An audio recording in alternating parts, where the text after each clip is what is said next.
All right, we're live for the second time talking about Greek. Greek? Yeah, it's all Greek to me, man. Yeah, so we're both reaching for that one. The dumbest joke we thought of at the same time. That's embarrassing. So this is going to go. So he tells again, like, why should we be studying Greek in general? Let's talk about that before we jump into it. Well, I think because we want to read the classics, right? Right. Plato. Right. That's exactly why we want to learn Koine Greek, not Attic. Right. But either way, learning Koine is a good way to get to Attic, or vice versa. I'm sure. I don't know. But anyway, it's to do good biblical exegesis, to exposit scripture well. And also, if you go back to the Protestant Reformation, even the reformers like Luther, Calvin, Zwingli, all of them would say it's like not even a negotiable thing that teachers or individuals who would like to instruct from scripture, that it's almost like a given that we should have this basis. Mm-hmm. And yet we live in an age where it's treated as if, oh no, just the biblical languages are for those scholars in the institutions, and then they train the pastors on how to just kind of use the language. Right. That's just weird thinking for historically for your reformers all the way through, probably, I don't know to what point in time, but this type of training was essential to doing for the life of the church. And it's just sad to see we live in a generation where it's seen as like some higher order of knowledge, or it's just, again, for academia. But it's fun. That's just, as you're experiencing already, this has probably been much easier than learning Japanese. I don't know. In some ways, it's not. It's just learning another language, right? And I mean, it's dead, so you don't get to talk to other people to recall stuff. But you have to discipline your time. But you learn it slowly, and you get it, and then you can get into scripture and make good exegetical moves, know why translations do what they do, spot a heresy, which is what we're going to look at today as we get into chapter 6, just by looking at the grammar, and then so cool. Right on. Well, let's get into it. So today we're talking about nominative, accusative, the nominative and the accusative article. My chapter is different than yours. Yeah, so we ended on chapter 4 in our last video. I just want to say quickly on chapter 5 is that just read through it. It's all about just the basic terminology. We're talking mounts, by the way. Yep. We have the 3rd and 4th editions. So we got it covered. The chapter 5 just goes through some needful terminology if you're new to learning languages, things like case ending. What's a case? That's what we're going to look at today. And that goes on the end of a noun, a noun, adjectives. And they identify what the are you saying that nouns have conjugations too? Conjugations? Or like changings in the endings? They decline. Like in Spanish, people that took Spanish class, they're used to like the verbs having changing endings, but maybe not so much I see. In the noun. Oh, okay. Yeah. Except for maybe adding an S. Yeah, I was going to say they should have some type of plural versus singular. I don't think in Japanese they have changes in nouns. Interesting. At all. Like plurality or things of that nature are just described by context or adding extra words. Okay. Yeah. So it goes beyond just the changes in verbs. But a lot of people starting out in language don't even understand that verbs change too. We don't think that way. Right. We don't think about it. Like, I think I didn't realize think about go and going or goes as changes of a certain stem. Yeah, we think about it as the same word, even though like it's not really. Like they each have different functions. So it's just important to go through chapter 5 on case, understand what's a case, what's a subject, what's in the subjective case would be the subject of the sentence. And so Bill ran to the store as an example he gives. And Bill, the one doing the action of the verb, that would be the subject. And therefore in Greek, as we're going to get into today, that subject Bill would have a certain case ending, identifying Bill as the one who should be interpreted as doing the running. Mhm. So if Bill had an objective case on his name, then Bill would be not in the running position, but the one doing the work of the verb, but he'd be the one receiving the verb, the objective case. So go through that. There's also the possessive case, which is like his bed, his example here, his Greek Bible.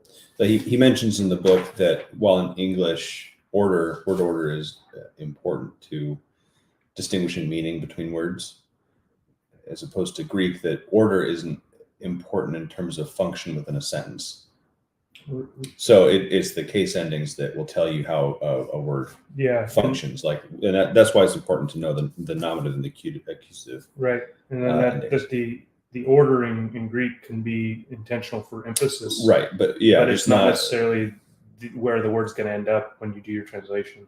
Yeah. Right, so it's a matter of emphasis, but not necessarily grammatical functions. Is what Nicky was saying. Yeah. So parts of speech. There's nouns, adjectives, prepositions, subject, and predicate. We just mentioned that. Definite articles, we're going to look at that. It's like the student rather than a student. The would be the article, and it's definitizing, making certain of the whatever the noun is. So rather than it being indefinite would be a man. Well, in Greek, the article is really important. It's used often, and it's also helpful for identifying what the noun's doing in the sentence, because every noun, not every noun, but most often you'll find articles with every substantive or noun. Okay, well, just go through chapter 5 if you're needing to get through the basics of grammar. And if you have any comments, just chat Jake personally. And we're in chapter 6. Sounds good. Chapter 6. Let's do it. Does he give you a fun example at the beginning? Yes. So what is he trying to employ right here? So it's that beginning of John. Actually, let's just jump right there real quick, so our viewers can see as well. We're going to go to, isn't it present? Present, screen share screen, and we're going to here.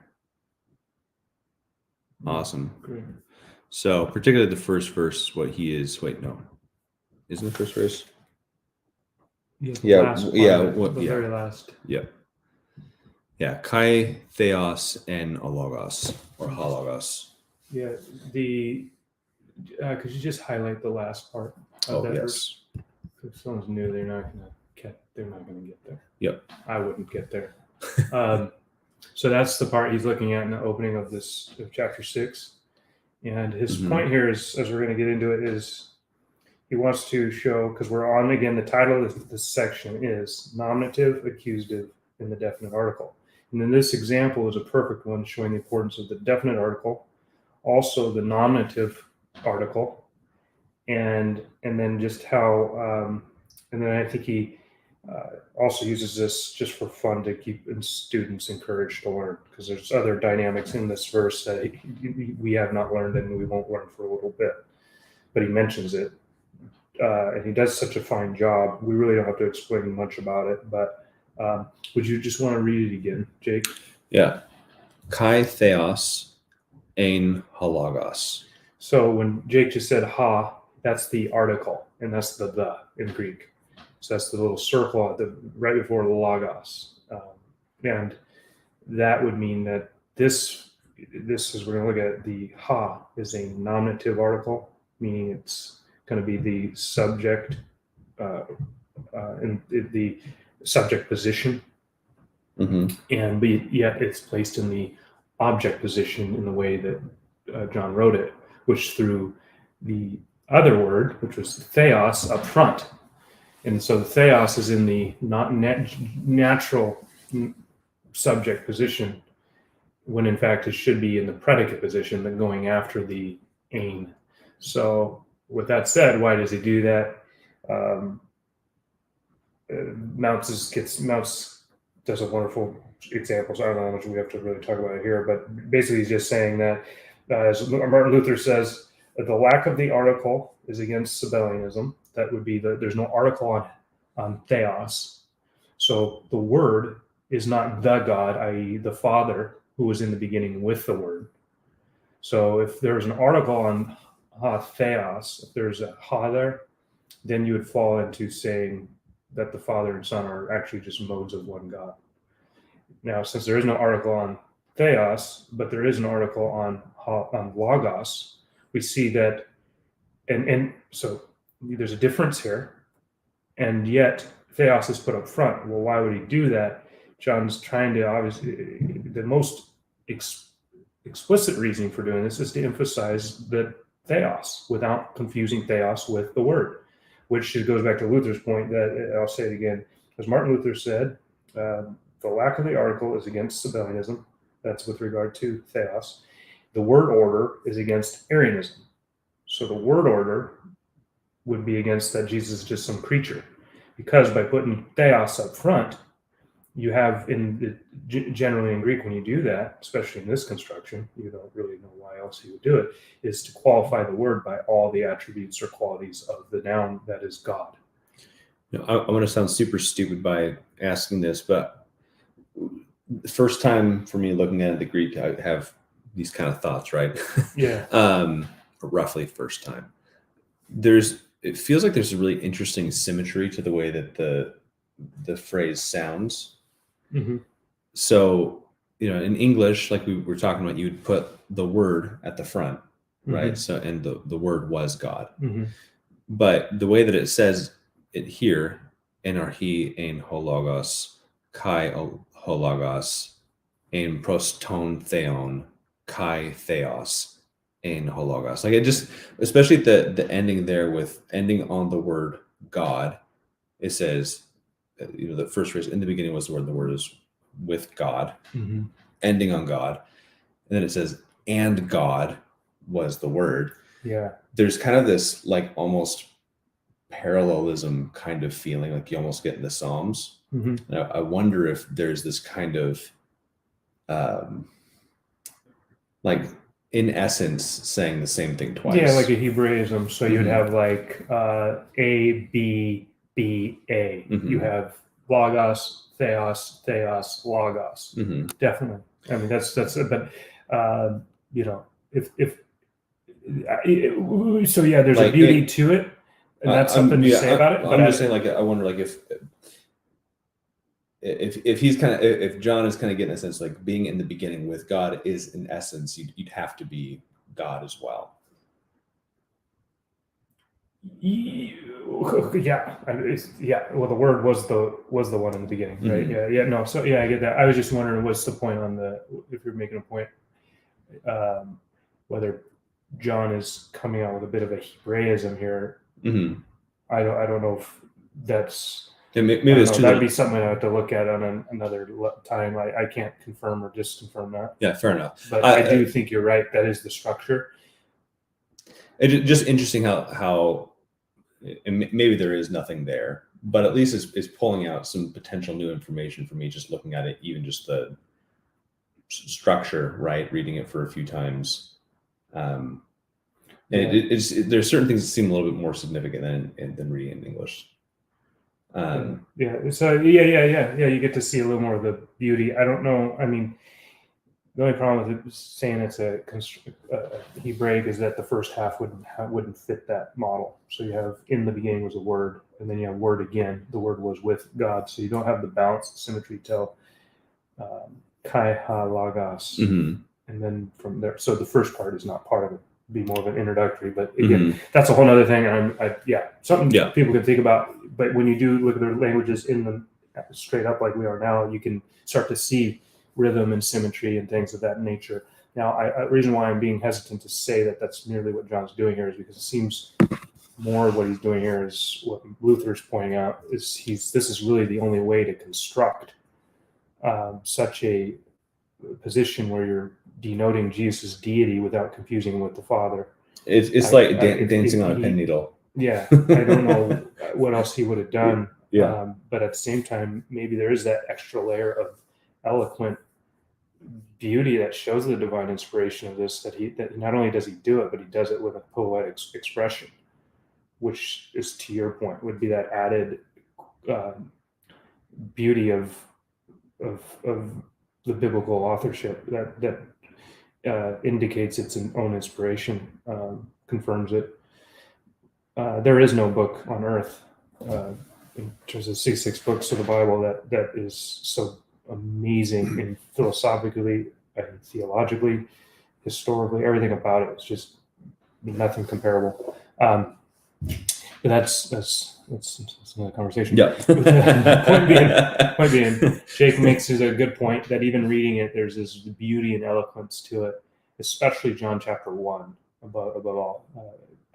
John, yeah. And then what I was going to say about Arianism is that what he means by the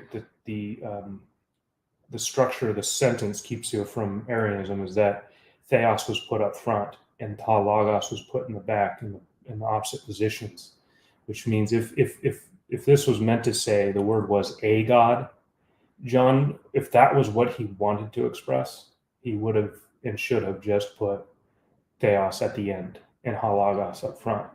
Now, are there cases in the New Testament or any Greek writing where you can have an anarthrous, a noun without an article before the noun with the article, like is showing here, and it still mean an indefinite? I think there are. That is within the rule book, but again, that's not the natural. That wouldn't be the natural, and you'd need other contextual reasons to go to say that. So again, you have in the beginning was the Word. Well, we know it's referring back to Genesis. So the Word that spoke creation, and this Word was with the God, and yet He was God. So fascinating that you could have this plurality in the one Godhead right here in one verse. Mm-hmm. Cool. So how does this portion of the verse relate?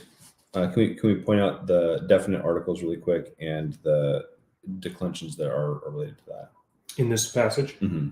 So looking at what do we do? We go over this chapter is doing. Okay, yeah. So what we learn in this chapter is, for example, the case endings. So you have, for example, theos. And Jake, do you have your? Trying to see if we have. Do you want a case chart? Well, I'm not sure this is the best example of this verse because what you have is two nominatives. So remember, we have a predicate nominative, and then we have theos as nominative as well. They're both masculine nominatives, and I guess we can point that out. So if you look at your chart, you'll go to whatever volume you have here, but you'll go to your chart. You notice the nominative singular has omicron sigma in the chart. Nominative singular right there. Yep. So what page is that? For me, this is 40. 40, and on mine it's 33. But if you look at the chart in the nominative singular masculine, you have a sigma there. Mm-hmm. And what you see on theos is that exact same. You have a theta, epsilon, omega, omicron, sigma. And the root for the theos is not theos, or the stem is, what is it? If we wanted to do the first part of this verse, I think both concepts in there, both declensions. I'm right about that. We'll do the whole verse. Like we did the whole verse, we'd have all the parts that we'd talk about, right? Are we doing datives too? No, nominatives and accusatives. Okay, yeah, we do have one accusative. So let me go back and change the highlight really quick. I want to make sure your head was in the shot. Yeah, let's just go. Just the first verse. Okay, so the first part, the NRK, we're not going to worry about at the moment because we haven't done the dative case yet. That's looking at a preposition, and the noun is in the dative, which not to worry about at the moment. Mm-hmm. So, but then you go and you got the main verb, and then you've got ha logos. So what would that look like to you knowing your chart? The ha logos is nominative singular in the masculine. That's, yep, correct. And it also has the article, which indicates the same, which we learn in this chapter as well. So there's two indicators right there that it's not only the noun has the os, the sigma ending, but it also has the article to identify right away that this is the subject. Right. So yeah, if we go over to the what do you call this chart?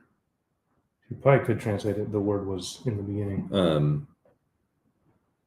Yeah, so like essentially what the chapter goes over is declensions for the verb endings, the case endings, and then also the definite article has its own changes depending on what the case ending is, right? Yeah. So the ha right there also indicates that it's what is it? The nominative singular masculine. Yeah. So and then we're not doing verbs, we're doing just nouns. So we're looking at declensions, not I would say the word conjugations. Right. Conjugations would be for verbs. Why they use different terms, I think it's silly. It's all Latin. Just say you're breaking something down. Yeah. I don't know. Anyway. Okay, so then we got Kai, and then what do we see again? Ha, logos. So we know again that's the same, that's nominative. And then we got in pros tone theon. So what's this? This is a different ending. We got that's accusative, right? What's the sign of the accusative? It's the Yep. So and then pretty comfortable that both. Yep. Yeah, and then so is the tone as well. Yep. So we know that tone theon is not the subject of that sentence. Where I automatically have confidence to know, well, ha logos is the subject, given that it's got that ending and it's got the article. So it's real simple, actually, once you know these endings, these case endings. And they, like you said, it tells you the function it's doing in the sentence.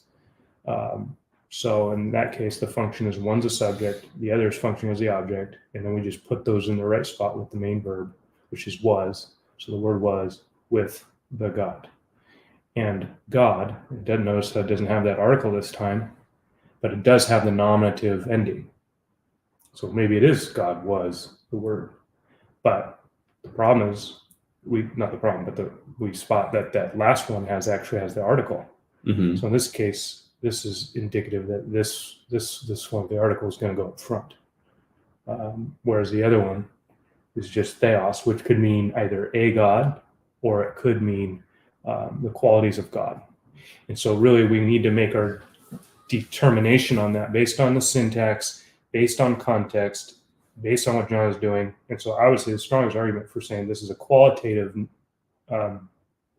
nominative without the article here, theos, with the fullness of qualities of God, and not a God, is because number one, just based on context, we're talking about John, who is a Jew, and he doesn't. There's not a multiplicity of there's not a polytheism in Judaism.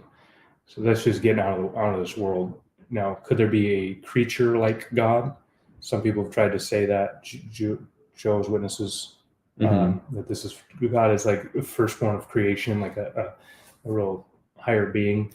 Again, you wouldn't find that idea in John's own context here as he goes into continue to talk about the Son. So allowing context to help us inform what exactly this is doing is really important. And also letting biblical revelation as a whole help make interpretive choices. So. Yeah, you can't just isolate and interpret this just right here. But even if you did, you'd be more, if not just as, you would be more right to just isolate it, to take it as the word was the qualities of God. Given that, as you just noted, in the beginning was the Word, and the Word was with God. And then to say, and the Word was a God. Naturally, again, you're just throwing that assumption in there, rather than just saying the Word was the fullness of God. And it goes on to talk about how this Word is the one that created all things. Well, again, Jewish mind, who created God, not sub-gods. not some weird. And so John's trying to help a Greek audience understand who the real true God is. It's this God who is Father, Son, and Spirit. As he closes his gospel, I think it's or is that Matthew's? Yeah, that's Matthew's with the Great Commission. Anyhow, but even in this passage, in this first chapter, he goes on to say that when we behold his glory as the only one begotten of the Father. I forget how it's worded. It's another. So this isn't the only verse in chapter 1 that actually demarcates Jesus' deity.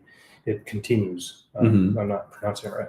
Anyhow, but the point is this is a good example of showing how you've got your accusative article and your nominative articles helping you identify what the noun they're juxtaposed to is doing in the sentence. When I say juxtaposed, I mean right next to. So you got ha logos, that's nominative. You have ton theon, that's accusative. You got their verb in the middle. You know exactly how you're going to place them. Cool. I think that'll be. I mean, when you go through your chart, get it as best memorized as you can. But the chart you're going to really want to memorize is as you get to the full chart, where you have nominative, accusative, dative, and genitive. Let's go back to screen share, which is chapter 7 in my book. I think it's probably 7 in yours as well. Let's go over here. So something like this. Oh yeah, so that would be the full chart, and that's the one to. Wow, there's a lot of stuff going on there. You've got. I just pulled this up without Heath knowing. Okay, you got adjectives. You got adjectives and.